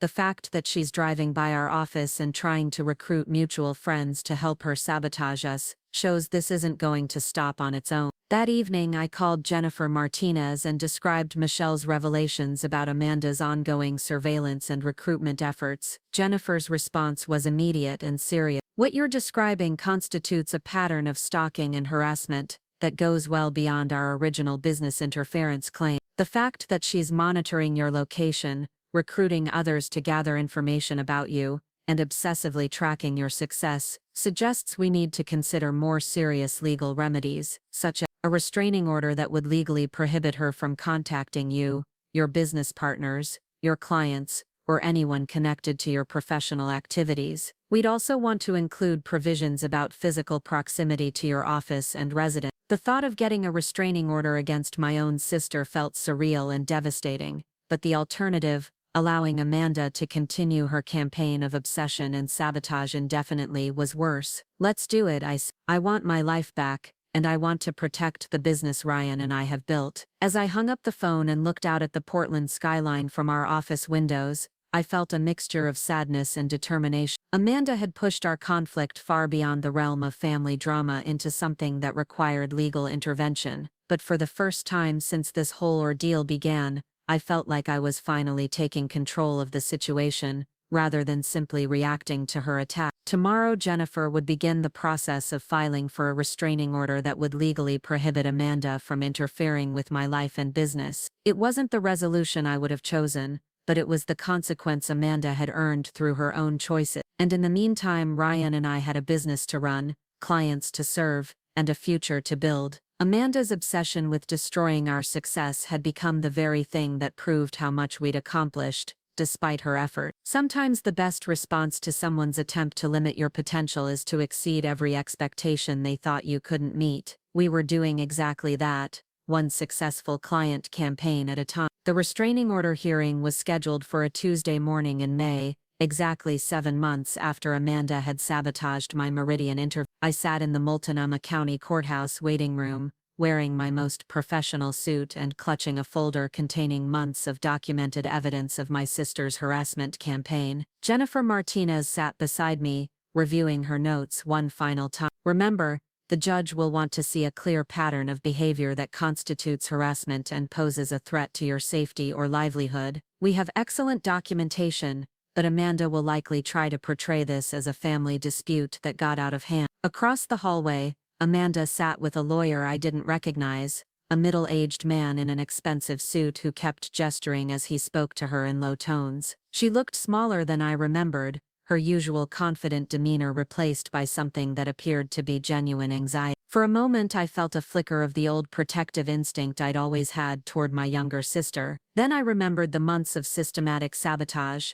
the calls to my clients, the recruitment of mutual friends to continue her harassment campaign, and the protective feeling evaporated. Amanda had made her choices, and now we were both living with the consequences. When our case was called, we filed into a courtroom that felt both formal and intimate. Judge Patricia Wong presided from behind an imposing wooden bench, her expression neutral as she reviewed the filing document. This is a petition for a restraining order filed by Jessica Thompson against Amanda Thompson, Judge Wong said. Ms. Martinez, please present your client's case. Jennifer stood and began outlining the timeline of Amanda's behavior, starting with the sabotaged job interview and continuing through the business interference, client harassment and recruitment of third parties to gather information about my professional activity. She presented evidence methodically, recorded calls from concerned clients, email documentation of false rumors, witness statements from people Amanda had approached for help in her sabotage campaign. Your Honor, what we're seeing here is not a simple sibling disagreement,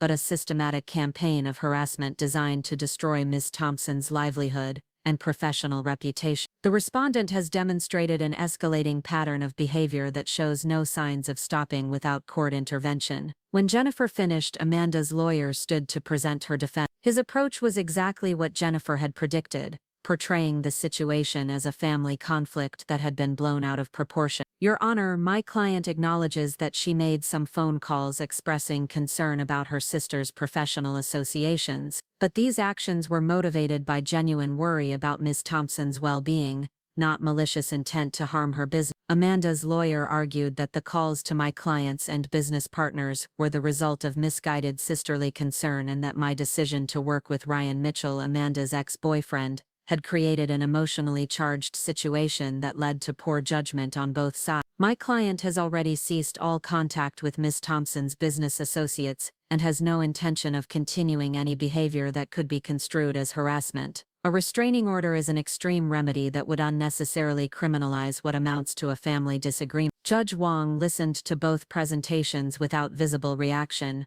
occasionally making notes but offering no indication of her thinking. When the lawyers finished their arguments, she turned her attention to Amanda directly. Ms. Amanda Thompson, I want to hear from you about your understanding of the allegations against you. Amanda stood slowly, her voice shaky as she began to speak. Your Honor, I love my sister very much, and everything I did was because I was worried about her. When she started working with my ex-boyfriend, I was concerned that she was making decisions based on emotion rather than good business sense. She went on to explain her version of events, painting herself as a concerned sister who had perhaps gone too far in trying to protect me from what she saw as a manipulative business relationship. According to Amanda's narrative, her calls to my clients were attempts to ensure that people understood the full context of my professional situation. I never intended to harm Jessica's business, Amanda said, tears beginning to form in her eyes. I just wanted to make sure people knew that she might not be thinking clearly because of her personal involvement with Ryan. Judge Wong studied Amanda for a long moment before responding.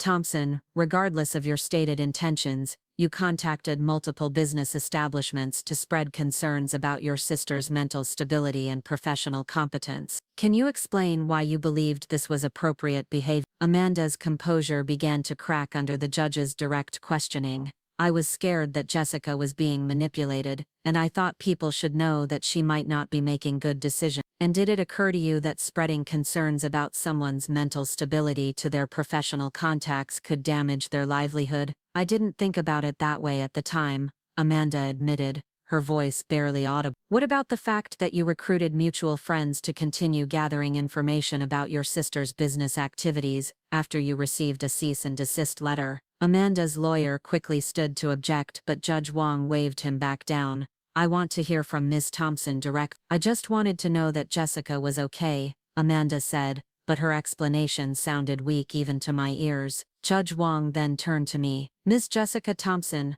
I'd like to hear from you about how this situation has affected your life and business. I stood, feeling more composed than I'd expected. Your Honor, my sister's actions cost me a significant career opportunity and damaged relationships with existing clients. Even after legal intervention, she continued to monitor my business activities and recruit others to gather information about my professional life. This behavior has created a constant state of anxiety about my livelihood and personal safety. Can you describe the impact on your daily life? I find myself constantly worried about what new form of sabotage might emerge. I've had to implement security measures for my business that shouldn't be necessary when dealing with family members. Most significantly, I've lost the ability to trust that my professional achievements are safe from interference. Judge Wong nodded thoughtfully, then spent several minutes reviewing the documentation Jennifer had submitted. The courtroom was silent, except for the sound of pages turning and the occasional whisper between Amanda and her lawyer. Finally, Judge Wong looked up and delivered her decision. Based on the evidence presented,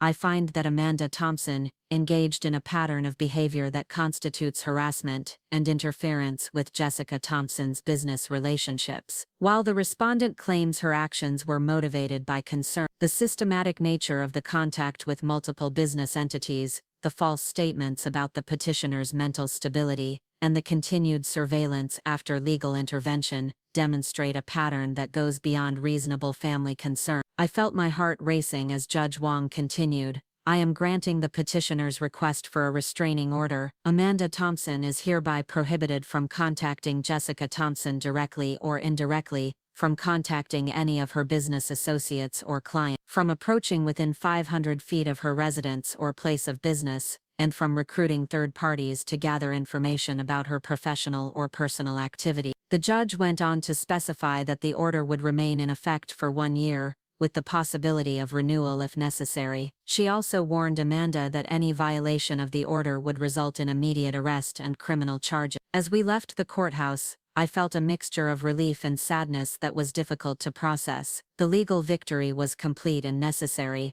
but it also represented the final severing of my relationship with Amanda. We were no longer sisters who had a complicated dynamic. We were parties to a legal proceeding that prohibited her from having any contact with my life. Jennifer walked with me to the parking garage, offering final advice about documenting any potential violations, and reminding me that the restraining order was enforceable anywhere in Oregon. You should feel proud of how you handled this, she said as we reached my car. It took courage to stand up to family harassment, and you've protected both yourself and your business from further damage. That afternoon, I returned to the office where Ryan was working on designs for our latest Cascade campaign. He looked up anxiously when I walked in, clearly reading my expression for signs of how the hearing had gone. The restraining order was granted, I said simply. Ryan's face lit up with relief and something that looked like pride. I'm glad. You deserve to have your boundaries legally protected. We spent the rest of the day working in comfortable silence, both of us processing the significance of the morning's event. The restraining order represented more than legal protection. It was validation that Amanda's behavior had been genuinely harmful and that my decision to seek help had been appropriate. Over the following weeks, life began to feel normal in a way I hadn't experienced since before the Meridian interview. Without the constant anxiety about what new form of sabotage might emerge, I found myself sleeping better, working more creatively, and enjoying my professional successes without the shadow of family drama. Our business continued to thrive beyond my wildest expectations. The Cascade partnership had led to referrals from their network, and by summer we had a waiting list of potential clients. Ryan and I had hired our first employee, a talented marketing coordinator named Alex, who brought fresh energy to our team. More importantly, the ordeal with Amanda had taught me invaluable lessons about recognizing and responding to toxic behavior. I'd learned to trust my instincts about people's motivations, to set firm boundaries around my professional life, and to prioritize relationships that supported my growth rather than undermining it. The most unexpected development was how my relationship with Ryan had evolved. Working closely together through the crisis had created a foundation of trust and mutual respect that gradually developed into something deeper. We'd both been careful to maintain professional boundaries, but by midsummer it was clear that our connection extended beyond business partnership. The conversation about our changing relationship happened naturally one evening, as we worked late on a presentation for a new client. We'd ordered dinner to the office, and were taking a break when Ryan looked up from his design work and said, "Jessica, I need to tell you something."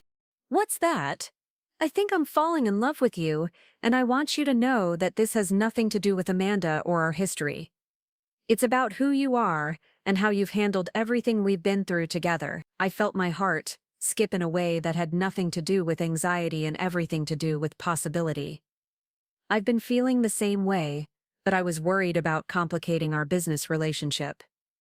"Maybe the business relationship made this possible," Ryan said, thoughtfully. "We've seen each other under pressure, we've worked through problems together, and we've built something successful as a team.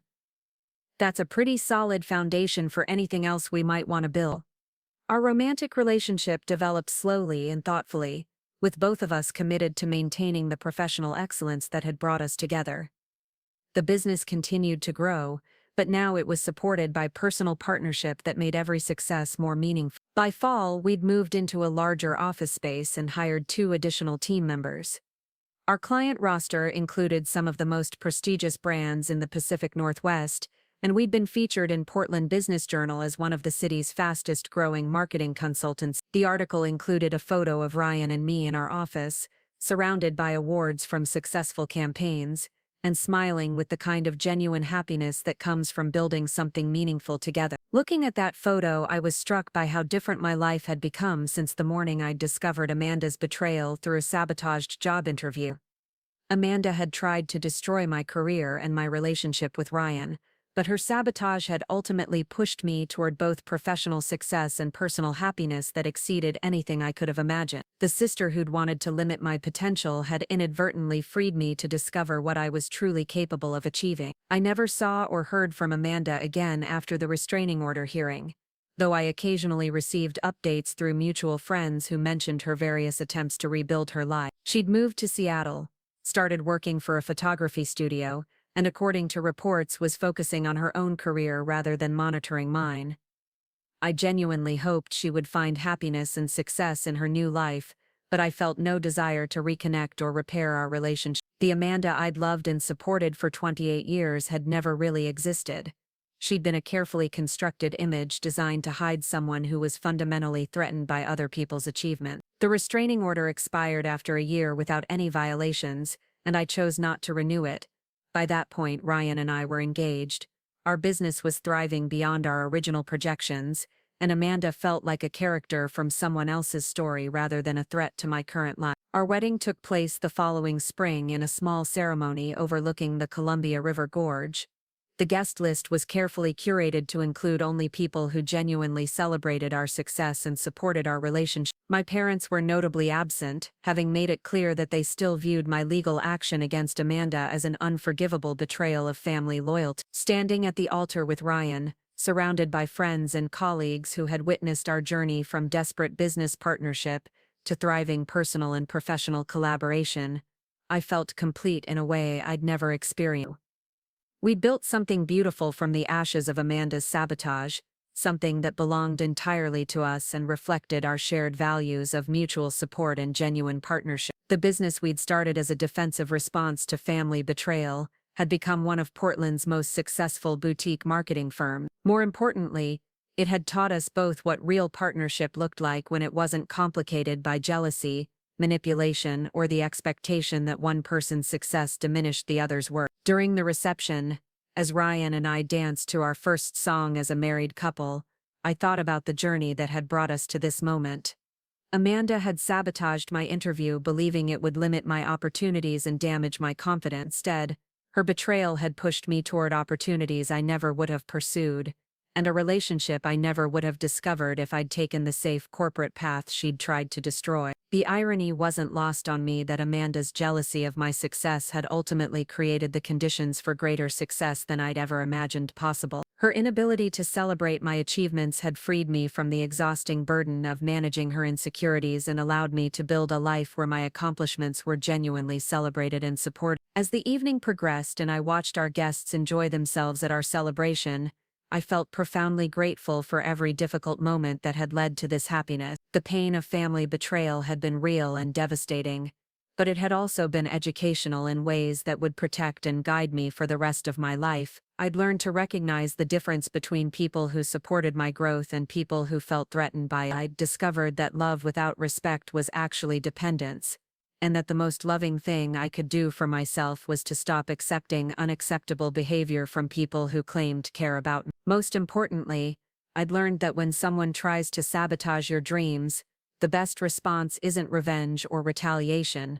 It's building something so successful and fulfilling that their attempts at destruction become irrelevant. Amanda had tried to write the story of my professional downfall, but instead she'd accidentally authored the beginning of my greatest success. The sister who'd wanted to limit my potential had inadvertently shown me that I was capable of far more than either of us had ever imagined. 3 years later, as I sit in the corner office of our expanded headquarters, reviewing the quarterly reports that show our firm has become one of the Pacific Northwest's leading marketing consultants, I sometimes think about that morning in the Meridian building when my dreams seemed to crumble in real time. Amanda thought she was closing a door for me that day, but she was actually opening a window to possibilities I never would have pursued if I'd stayed safely employed in someone else's company. Her sabotage had been the catalyst that forced me to bet on myself in ways I never would have attempted otherwise. Ryan and I now employ 12 people, serve clients across multiple industries, and have been recognized as Portland's Marketing Partnership of the Year 3 years running. We've built something that exists entirely because we learned to support each other's success rather than feeling threatened by it. The most satisfying part isn't the financial success or industry recognition, though both are gratifying. It's the knowledge that we've created a work environment where people's talents are celebrated rather than undermined, where success is shared rather than hoarded, where partnerships are built on mutual respect rather than hidden resentment. Every new client we serve, every campaign we launch, every award we win, feels like proof that Amanda's attempt to limit my potential failed completely. But more than that, each success feels like evidence that choosing to protect yourself from toxic behavior, even when that behavior comes from family, is sometimes the most courageous and loving thing you can do. I don't spend time wondering what might have happened if Amanda hadn't sabotaged my interview or if our family had been willing to hold her accountable for her actions. Those questions belong to a different version of my life, one where I remained small enough to accommodate other people's insecurity. Instead, I focus on the life Ryan and I have built together, on the business that grew from the ashes of family betrayal, on the daily proof that supporting someone else's success doesn't diminish your own worth. Amanda taught me that lesson in the most painful way possible, but it was a lesson worth learning. Sometimes the greatest gift someone can give you is showing you exactly who they are when they think you're not paying attention. Amanda gave me that gift when she chose sabotage over support, and while I wouldn't have chosen to learn it that way, I'm grateful for the knowledge every single day. 5 years after the restraining order hearing, I received an unexpected phone call that would test everything I'd learned about forgiveness, boundaries, and the true meaning of family. The caller ID showed my mother's number, which was unusual enough given our strained relationship, but her voice when I answered was different from any conversation we'd had since the legal proceeding. "Jessica, I need to talk to you about something important," she said, her usual defensive tone replaced by something that sounded almost vulnerable. "It's about Amanda." I was sitting in my home office, reviewing contracts for our latest expansion into the Seattle market. Ryan was downstairs making dinner while our 18-month-old daughter Emma played in her high chair, babbling happily at the ceiling fan. The domestic peace of our life felt suddenly fragile as I processed my mother's words. "What about Amanda?" I asked, setting down my pen and bracing myself for whatever family drama was about to resurface. She's in the hospital, my mother said quietly. She had what the doctors are calling a complete mental breakdown. She's been asking for you. The words hit me like a physical blow, stirring up emotions I thought I'd successfully processed years earlier. Despite everything Amanda had done, despite the legal battles and the systematic sabotage, she was still my little sister. The thought of her alone in a hospital, mentally fractured and asking for family, awakened protective instincts I'd thought were permanently buried. What happened? I heard myself asking, though part of me wondered if I really wanted to know. She's been struggling for months, apparently. Lost her job in Seattle, couldn't make rent, ended up living in her car for a few weeks. My mother's voice cracked slightly. The police found her talking to herself in a parking lot, completely disconnected from reality. She's been hospitalized for observation, and the doctors say she needs long-term treatment. I felt Ryan appear in the doorway, drawn by the change in my voice. He leaned against the frame, listening without judgment, but ready to offer support if needed. After 5 years of marriage, he could read my emotional states with remarkable accuracy. "Mom, I'm sorry Amanda is going through this, but I don't understand why you're calling me." The restraining order expired, but that doesn't mean I'm ready to have her back in my life. "Jessica, she keeps asking for you specifically. She says she needs to apologize, that she can't get better until she makes things right with you." My mother paused, and I could hear her struggling with words that had clearly taken effort to prepare. "The doctors think family support might be crucial for her recovery." The manipulation was so familiar that I almost laughed. Even in the midst of a mental health crisis, Amanda had found a way to make herself the center of attention and position me as the key to her salvation. The doctors might genuinely believe family support would help, but I suspected Amanda had crafted the narrative about needing my forgiveness as another form of emotional leverage. "Mom, I understand this is difficult for everyone, but Amanda made choices that destroyed our relationship. Her mental health struggles don't erase the systematic campaign she waged against my livelihood and personal safety. She was sick, Jessica. Maybe she was sick all along and we just didn't recognize it." There it was, the familiar reframing that had characterized my family's response to Amanda's behavior from the beginning. Now her deliberate sabotage was being recast as symptoms of mental illness, which would require me to feel guilty for protecting myself from her attack. "Mental illness might explain Amanda's behavior, but it doesn't excuse it," I said firmly, "and it doesn't create an obligation for me to expose myself to further harm in the name of her recovery." "So you're just going to abandon your sister when she needs you most?" The guilt trip was predictable but still effective, stirring up the old patterns of family responsibility that had defined my relationship with Amanda for decades. But 5 years of therapy, successful marriage, and professional achievement had given me tools for recognizing manipulation, even when it was wrapped in legitimate concern. "I'm not abandoning Amanda, Mom.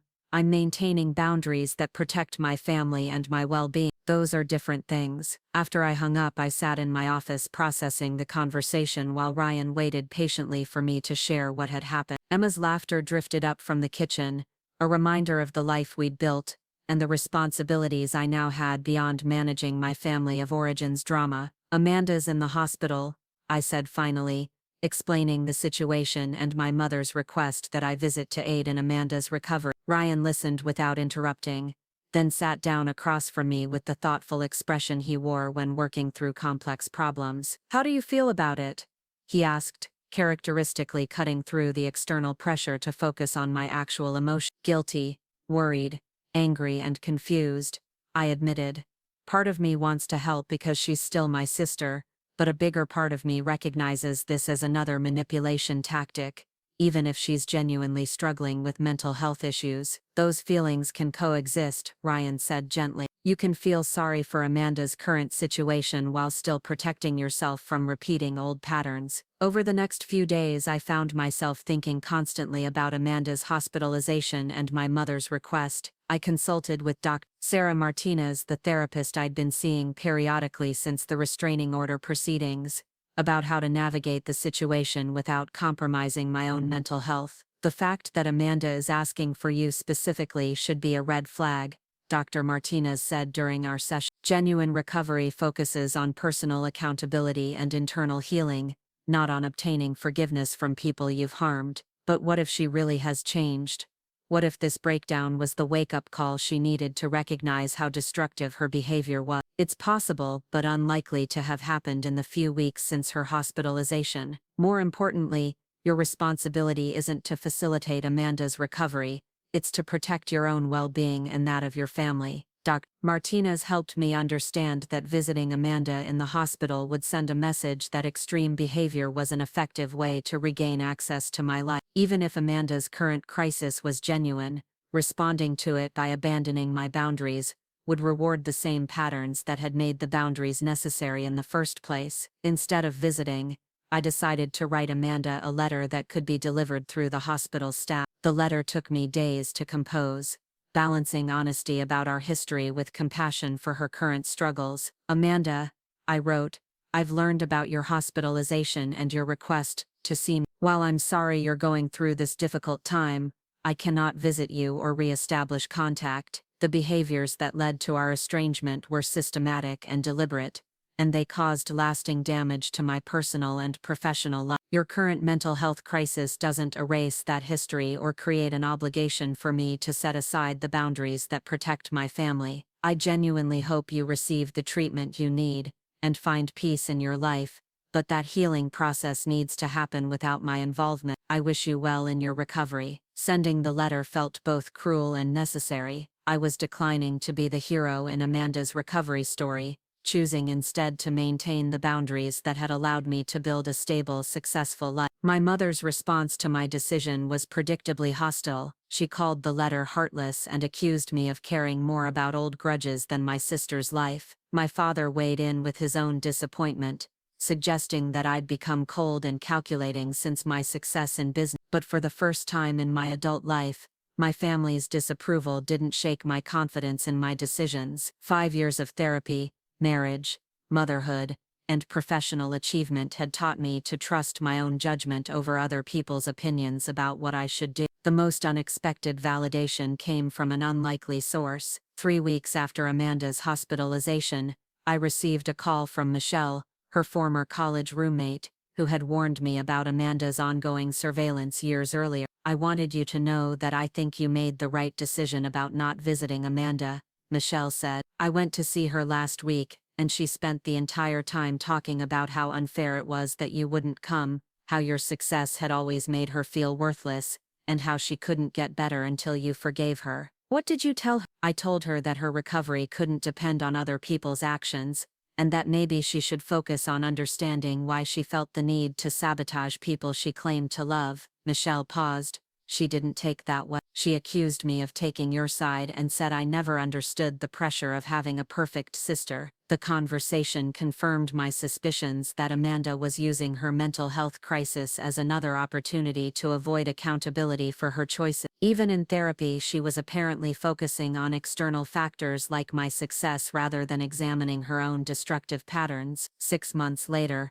I learned through mutual acquaintances that Amanda had been released from the hospital and was living in a halfway house in Seattle. According to reports, she was taking medication and attending therapy, but she continued to blame our estrangement on my unwillingness to forgive, rather than acknowledging her role in destroying our relationship. The news didn't surprise me, but it did provide closure. Amanda was never going to take responsibility for her actions or develop the insight necessary for genuine change. She would continue to cast herself as the victim of circumstances beyond her control, and any attempt I made to help her would only reinforce that narrative. As Emma grew from a toddler into a precocious preschooler, I found myself thinking often about the lessons I wanted to teach her about family, loyalty, and self-protection. I never wanted her to feel obligated to accept harmful behavior from people who claim to love her regardless of their relationship to her. Family isn't just about sharing DNA, I told her one evening as I tucked her into bed. Real family are the people who celebrate your successes,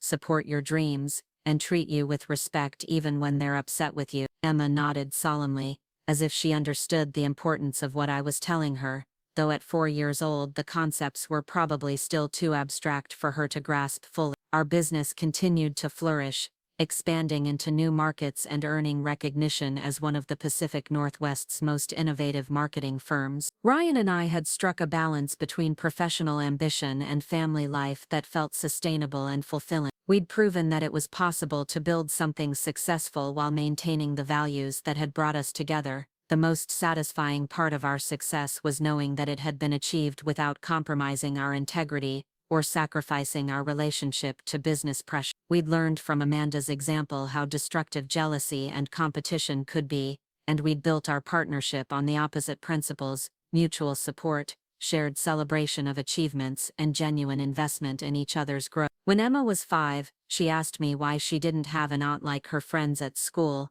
The question forced me to think carefully about how to explain family estrangement to a child who deserved honesty, without being burdened with adult problems. I had a sister named Amanda, I told her, but she made choices that hurt our family, and now we don't spend time together anymore. Sometimes people we love do things that aren't safe for us, and we have to protect ourselves even if it makes us sad. Will I ever meet Aunt Amanda? I don't think so, sweetheart, but that's okay, because you have lots of people who love you and want good things for you. The conversation reminded me that healing from family trauma wasn't just about protecting myself, it was about breaking cycles that could affect future generations. By refusing to tolerate Amanda's destructive behavior, I was modeling for Emma that love doesn't require accepting abuse and that she would never be obligated to maintain relationships that harmed her well-being. Years passed without any direct contact from Amanda, though I occasionally heard updates through mutual connections. She'd apparently found work as a freelance photographer,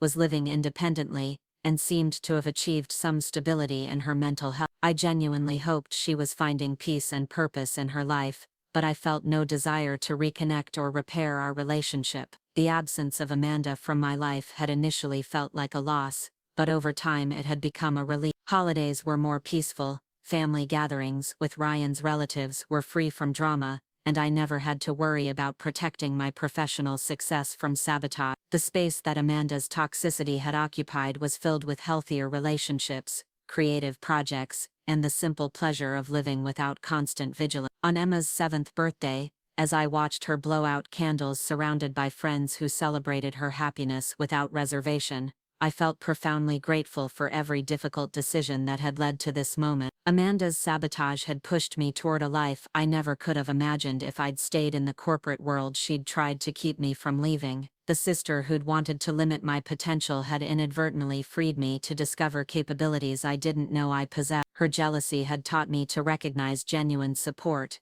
her manipulation had shown me the value of authentic relationships, and her betrayal had given me the motivation to build something beautiful from the ashes of family dysfunction. Standing in our backyard watching Emma laugh with her friends while Ryan grilled burgers and told jokes that made everyone giggle, I understood that this was what victory looked like. Not the public vindication of legal proceedings or the satisfaction of business success, but the quiet triumph of building a life centered on love, respect, and mutual support. Amanda had tried to write the story of my professional downfall, but instead she'd authored the beginning of my greatest happiness. The sister who'd seen my achievements as threats to her self-worth had pushed me toward achievements that exceeded anything I'd thought possible. Sometimes the most loving thing you can do for yourself is to stop trying to heal relationships with people who are determined to remain broken. Amanda had made her choice to prioritize her resentment over our relationship, and I had made mine to prioritize my well-being over her approval. The lesson I wanted Emma to learn wasn't that family didn't matter, but that real family,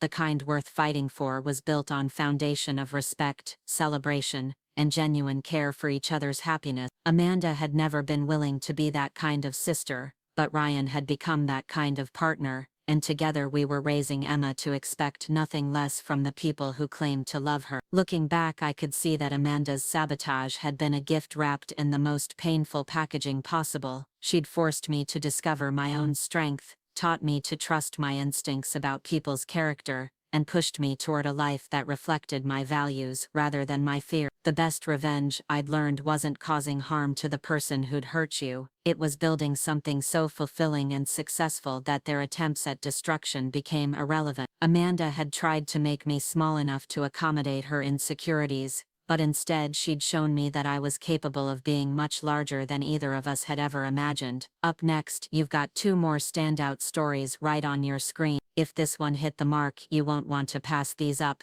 Just click and check them out.